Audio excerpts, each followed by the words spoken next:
Hello students, we're going to be continue the problems under assessment of firm.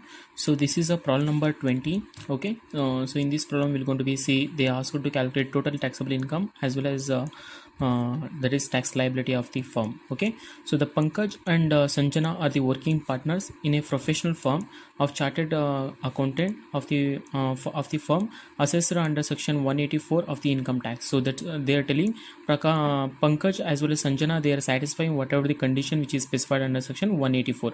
If they satisfy all the conditions, so they are eligible to claim the deduction under section 40 class B under from the book profit. Okay, so let's see the P&L account. So general expenses is related to and business expenses only, so they ignore. Salary to staff is also considered as in business expenses, ignore.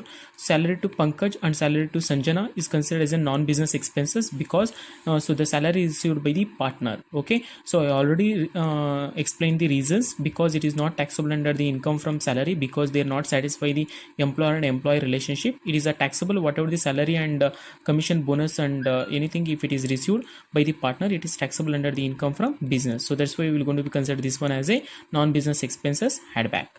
Next one is the interest on capital, 16% they are paying. So excess of 12% is taxable in the hands of the firm. So how much is the excess they are paying? 4%. So it is taxable in the hands of the firm, and 12% is taxable in the hands of the partner. We have to we're going to take a 12% when you are preparing partners account. So here we're going to take 4% only. Next one is service tax is a tax is related to in business only, ignore it. And donation to Red Cross Society, they only specify clearly it is a non-business expenses add back, and at the same time it will eligible to claim the deduction under section 80G as a donation to Red Cross Society. So how much percentage is nothing but 50%, guys. Okay, so donation to Red Cross Society is eligible to claim deduction under section 80G as a 15% only you can claim as a deduction. Okay, so net profit only also provided. Next, see the adjustment. General expenses include expenses of 2 lakh for installing camera security system with LED. So first of all, the camera security society is a capital assets.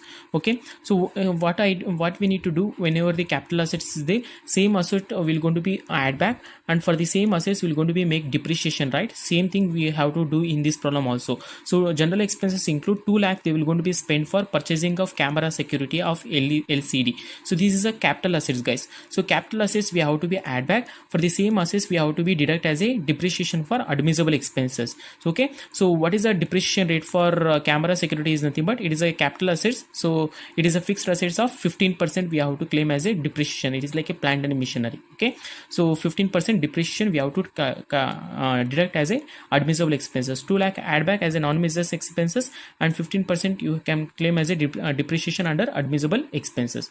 Next one is service tax. Whatever the service tax is paid 2 lakh rupees, they paid on 30th 11 2019. Due date of filing the return is, so whenever the company for due date of filing the return is 30th September, but they are filing on which date? 30th November. So that means they are paying the due tax after the due date. So I already explained, any kind of tax if you are paying after the due date is considered as a non-business expenses. If it is paid before the due date, admissible expenses. So here they are paying after the due date, right? So that's why this one is considered as a non-business expenses add back. Okay, so next one is Sanjana withdraw 1,40,000 on 1/10/2018 for the firm for the purchase of nano car for personal use. So it is a personal expenses, but here they are not mention anything related to an withdrawal of like drawings or anything. So obviously it is a personal expenses, but they are not recorded this one, so we will going to be ignored. It is a non-business expenses only, but they are not recorded in the P&L account, right? So no need to add back, so they are not record this amount in the P&L account, so that's why this amount will going to be ignore it. Understood, right? Once again I will repeat. Sanjana withdraw 1,40,000 on 1/10/2018 from purchasing of nano car for personal use. Okay, it is a non-business expenses, but it is given in the adjustment. They are telling they are not so we assume that they are not recorded in the P&L account. Here anything they mention like personal Sanjana withdrawals or Sanjana drawings or anything, so nothing they mention, so they are not at all recorded, so no need to consider anywhere. So please ignore this transaction. Okay, Next one is salary and interest paid to the partners according to the partnership deed. So next one is last adjustment. The deed also requires partners to pay interest at 10% on drawings made on them. So interest received from drawings is considered as a business income only. Okay, once again I'll repeat. So this is a deed also, partnership deed also includes the partners as receiving the interest on drawings. So interest on drawings is related to a business income only. Is anything business income, which side you will going to record on the P&L account? Credit side, right? Is they mention anything interest on drawings? Nothing they mention, right? So they are not recorded, this interest on drawings. So if they are not recorded, obviously it is a loss for the government. So we have to be record that amount in the P&L account on the credit side, but they are not recorded. So business income not recorded in the P&L account. What we need to do? We have to be add back. So how much we have to add back? What is the drawings amount? 1,40,000 into 10%. Months also we have to take into consideration on which date they are paying interest from 110 on 18 onwards. That means 10, 11, 12. 1, 2, 3, 6 months we're going to be calculate. So 1,40,000 into 10% into 6 by 12 we have to calculate. So okay, this is a explanation. Deed also requires interest on the partners drawings is nothing but what they are receiving the interest on drawings. It is considered as a business income only. If the business income, if you are not recorded in the P&L account, obviously it is an impact on the profit, right? Profit will going to decreases. ನಾನು ತೋರಿಸಬೇಕಾಗಿತ್ತು, ನಾನು ತೋರಿಸಿಲ್ಲ P&L account ಅಲ್ಲಿ, profit decrease ಆಗಿದೆ. So ಇದರಿಂದ ಗೌರ್ಮೆಂಟ್ಗೆ loss ಆಗುತ್ತೆ. Government ಏನು ಹೇಳುತ್ತೆ, add ಮಾಡಬೇಕು, add back whatever you are not shown the interest on drawings. How much I need to show? So that means 1,40,000 into 10% into 6 months. Okay, 10, 11, 12, 1, 2, 3. Okay, 6 months we have to be add back. Okay, next one is come to the credit side. So professional receipts is a business income only. Refund of sales service tax business income only. Short term capital gain on shares, so it is a non business income, and rent from house property also non business income. And at the same time, when you are calculating the total taxable income of the firm, so what we need to do, short term capital gain on shares is nothing but so it is a STT, liable for STT, security transaction tax. Because what do you mean by short term capital gain liable for STT? STT is nothing but if any kind of shares, if you are selling through an listed stock exchanges, it is come under the STT. Okay, so that's why short term capital gain on shares is nothing but short term capital gain liable for STT. So you have to calculate under the separate will going to become short term capital gain liable for STT. 15% you have to calculate separately when you are calculating tax liability. Okay, next one is rent from house property. Your income from house property is not provided. Rent from house property is given. Income from house property is given. We have to record directly under the tax total income calculation. But here they can provide rent from house property. So what we need to do? We have to calculate working note. So minus municipal tax if it is provided, we have to deduct. In the municipal tax has not provided. So after subtracting, we're going to get net annual value. From net annual value, we have to deduct standard deduction under section 24 as a standard deduction at 30% on net annual value. On this amount we have to calculate 30%. After subtracting which amount you are going to get, that amount you are going to be record under the format. Okay, so this is the explanation for the problem. So hope you understood the problem. So in the next sessions we are going to be see the solution for this problem. Okay, so thank you, have a nice day. Okay, so let's see the solution for the problem number 20. So first they ask you to calculate total taxable income and tax liability and calculate the income of the partner also. But in this problem I not solve the income from partners, so solve by yourself. Okay, partners accounts also we have to be prepared. Okay, so first one is first one we have to prepare the taxable income. So as per the firm, so first write it as a format, that is 4/8 of income and other gross total income deduction under section 80G to 80JJE, and 4/8 of after adding slab rate, different slab rates, that is income from short term capital gain not liable for STT, income from long term capital gain liable for STT, and income from short term so this is a format we discuss detail. Okay, we're going to be start the problem now. Income from house property, anything income from house property is provided? Yes, they provided. So let's calculate working note 2. I calculated under working note 2. Okay, how to calculate? So let's see the solution how to calculate. So income from house property, here they provide rent from house property 6 lakh. Municipal tax, if it is anything it provided, we have to deduct, and we will going to get net annual value. From that we have to deduct standard deduction at 30%. How much? If you calculate 30% on 6 lakh, you're going to get 1,80,000. So subtract this amount, that is 4,20,000 is a taxable income from HP. So record that amount under the main format, that is 4,20,000. Next one is the income from business. We have to calculate working note 1. So taxable income from business. So this this is a format. Net profit as per profit and loss account, how much? To 23,90,000. So add inert visible expenses. Which are all inert visible expenses provided?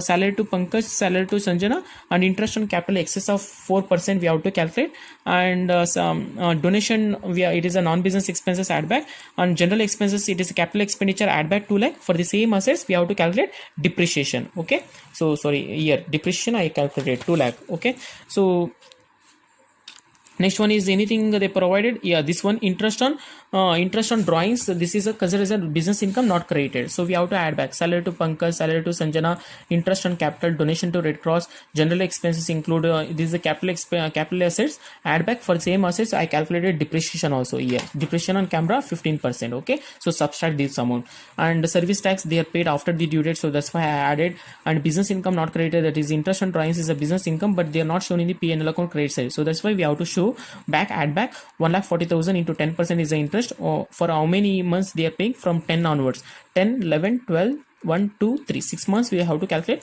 So add all these inert visible expenses, you're going to get 28,12,250. Book profit, net profit is 23,90,000. Add both the amount, you're going to get 52,02,250. And depreciation if you subtract, you're going to get 51,72,250. From this we have to deduct non-business income. Only two non-business income they provided, that is interest on debenture, sorry, not this one. Two non-business income they provide: short-term capital gain on shares and rent from house property. So subtract both the amount, you're going to get book profit as a 43,72,250 rupees. Okay, so next one is less deduction. They're telling that the company or firm satisfy all the condition under section 184. So that's why they are eligible to claim the deduction under section 40 class B. So under section 40 class B, two things will going to come. One is the actual remuneration paid and maximum remuneration allowed. Actual remuneration paid, it includes salary, commission and bonus. So anything they provided, anything, so only the salary they provide, add these two amount, that is 25 lakh. So add that 25 lakh here, and maximum remuneration allowed we have to calculate like this: first 3 lakh, 1,50,000 and 90% of to 3 lakh, whichever is high. 2,70,000 will go to get balance of book profit. What is the book profit? 43 lakh 72,250. From that we already calculated as 3 lakh. Subtract that amount. Okay, so remaining 60% we have to calculate. So if you add both the amount, you are going to get 27 lakh 13,350. Okay, so this one write it here. So whichever is less is nothing but 25 lakh only you will going to get. So subtract from this amount, you will going to get taxable income from the business is 18 lakh 72,250 rupees as a taxable income from business. So record that under the main format, that is a taxable income from business. So this is this one I recorded. Short-term capital gain not liable for STT is not provided. STT liable for STT is provided. It will come under a year. Okay, I'll show later. Income from other sources, nothing they provide mention. So other taxable income is aggregate of all this. If you add, you're going to get 22,92,250. And next one is deduction under section 80G to 80G. One, they provided donation to Red Cross area, it is eligible for 50%. So subtract that amount, you're going to get taxable income from other taxable income 22 lakh 53,750. And add or separate slab rates. Income from long-term capital gain not liable for STT. Long-term capital gain nothing they provided, so write it as mentioned as a nil. And income from short-term capital gain liable for STT, yes, they provided in the credit side of the P&L account. See here. So short-term capital gain on shares, so it is a listed shares, so we assume that it is listed share, so that's why it is liable for STT at 15%. We have to calculate slab rate separately. 2 lakh added, and casual income they nothing they provided, so add this amount to 2 lakh. So you're going to get taxable income of the firm is 24,53,750. okay, on this income we have to calculate tax liability. So how to calculate tax liability we're going to see now. So this is a tax liability. First calculate on 2 lakh short-term capital gain 15% slab rate is different, so calculate 15% separately. 30,000 you're going to get. Other taxable income, total taxable income is 24,53,750. we already calculate 2 lakh. Subtract that amount, remaining amount is 22,53,750. on this tax rate for the firm is 30%. calculate 6,76,125. add both the amount, you will going to get this amount. On this amount you have to calculate health and educational cess. Okay, 28,245 you're going to get. add both the amount, you're going to get tax payable to the government is 2,34,370. okay, and one more thing, I didn't calculate this one taxable income from partners. So calculate it. What are the taxable income for the partners? So write like this. So I'm going to show rough figure here. So there are two partners is there. One is Pankaj and another one is Sanjana. Okay, what and all they are receiving? One is salary they are receiving, so actual remuneration only come as a less, so that's why they write that one only. So salary 15 lakh, and this one is a 10 lakh we're going to get, and the interest on capital up to 12% is taxable in the hands of the partner. So calculate interest on capital. So like this, Pankaj as that is 18,000 into 12 by 16, so calculate, write that amount here, and Sanjana is 18 that is 15,000 into 12 by 16, so write that amount here. So add total amount, that is a taxable income of the partners. Hope you understood the problem. If any queries, any doubts, you can free to ask. Okay, thank you, have a nice